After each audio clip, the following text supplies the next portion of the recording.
Plus ಕನ್ನಡದಲ್ಲಿ ಪ್ರಸಾರವಾಗ್ತಾ ಇರುವ ಭಾಗ್ಯಲಕ್ಷ್ಮಿ ಧಾರಾವಾಹಿಯಲ್ಲಿ ಭಾಗ್ಯಳ ಹೊಸ ಜೀವನ ಶುರುವಾಗ್ತಾ ಇದೆ ಅನ್ನೋ ಹೊತ್ತಿಗೆ ಮತ್ತೊಂದು ಸಂಕಷ್ಟ ಎದುರಾಗಿದೆ.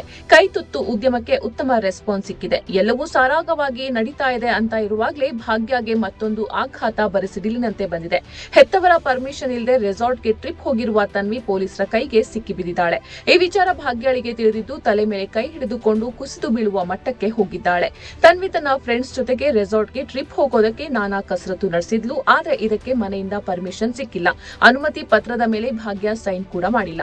ನೀವು ಹುಡುಗಿಯರೇ ಸೇರ್ಕೊಂಡು ಎಲ್ಲಿಗೂ ಹೋಗೋದು ಬೇಡ, ಸುಮ್ಮನೆ ಮನೆಯಲ್ಲಿ ಬಿದ್ದಿರು ಎನ್ನುವ ಮಾತು ಕೇಳಿ ಬರುತ್ತೆ.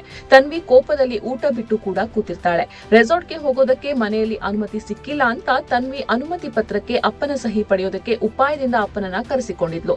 ತಾಂಡವ್ ಕೂಡ ಮಗಳು ಕರೆದಿದ್ದಾಳೆ ಅಂತ ಖುಷಿಯಲ್ಲಿ ಹೊರಡ್ತಾನೆ. ಇತ್ತ ತಾಂಡವ್ ತನ್ವಿಯನ್ನ ಭೇಟಿ ಮಾಡ್ತಾನೆ. ತನ್ವಿ ಅಪ್ಪನನ್ನು ತಬ್ಬಿಕೊಂಡು ಹೊಗಳಿ ರೆಸಾರ್ಟ್ ಪ್ರವಾಸದ ಅನುಮತಿ ಪತ್ರಕ್ಕೆ ಸಹಿ ಹಾಕಿಸಿಕೊಳ್ಳೋದಕ್ಕೆ ಮುಂದಾಗ್ತಾಳೆ. ಆದ್ರೆ ಅಪ್ಪನಿಂದಲೂ ತನ್ವಿಗೆ ಬೈಗುಳ ಸಿಕ್ತು. ಕೊನೆಗೆ ಬೇರೆ ದಾರಿ ಇಲ್ಲದೆ ಪೇಪರ್ಗೆ ಸಹಿ ಹಾಕೋದಕ್ಕೆ ಶ್ರೇಷ್ಠ ಬಳಿ ಹೋಗಿದ್ದಾಳೆ. ಮನೆಯಲ್ಲಿ ಯಾರಿಗೂ ತಿಳಿಯದಂತೆ ಶ್ರೇಷ್ಠಗೆ ಕರೆ ಮಾಡಿ ರೆಸಾರ್ಟ್ ಬಗ್ಗೆ ಹೇಳ್ತಾಳೆ.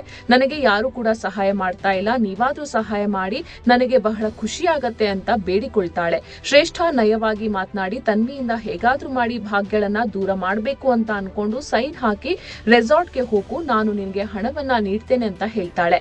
ಶ್ರೇಷ್ಠ ಮಾತು ಕೇಳಿದ ತನ್ವಿಗೆ ಖುಷಿಯಾಗತ್ತೆ. ಹೀಗಾಗಿ ಮನೆಯಲ್ಲಿ ಸುಳ್ಳು ಹೇಳಿ ಯಾರಿಗೂ ತಿಳಿಯದಂತೆ ತನ್ವಿ ಟೂರ್ ಹೊರಟಿದ್ದಾಳೆ. ಶಾಲೆಯಲ್ಲಿ ಸ್ಪೆಷಲ್ ಕ್ಲಾಸ್ ಇದೆ, ಹೋಗ್ಲೇಬೇಕು ಅಂತ ಮನೆಯಲ್ಲಿ ಕತೆ ಹೇಳಿದ್ದಾಳೆ.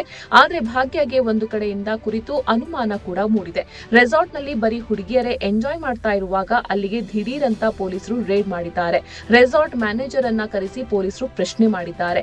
ಮೈನರ್ಸ್ಗೆ ಪಾರ್ಟಿ ಮಾಡೋದಕ್ಕೆ ಯಾರು ನಿಮಗೆ ಅನುಮತಿ ಕೊಟ್ಟಿದ್ದು ಅಂತ ಪೊಲೀಸ್ ಕೇಳಿದ್ದಾರೆ. ಬಳಿಕ ತನ್ವಿ ಪೊಲೀಸರ ಎದುರಿಂದಲೇ ಅಮ್ಮನಿಗೆ ಕರೆ ಮಾಡ್ತಾಳೆ. ಅಮ್ಮ, ನಾನು ಪೊಲೀಸರ ಕೈಯಲ್ಲಿ ಸಿಕ್ಕಾಕೊಂಡಿದ್ದೇನೆ ಅಂತ ಹೇಳ್ತಾಳೆ. ಪೊಲೀಸರು ಭಾಗ್ಯಳ ಜೊತೆ ಮಾತನಾಡಿ ನಿಮ್ಮ ಮಗಳು ರೆಸಾರ್ಟ್ಗೆ ಬಂದಿದ್ದಾಳೆ, ನಾವೆಲ್ಲರೂ ಇಲ್ಲಿ ರೇಡ್ ಮಾಡಿ ನಿಲ್ಲಿಸಿದ್ದೇವೆ ಅಂತ ಹೇಳ್ತಾರೆ.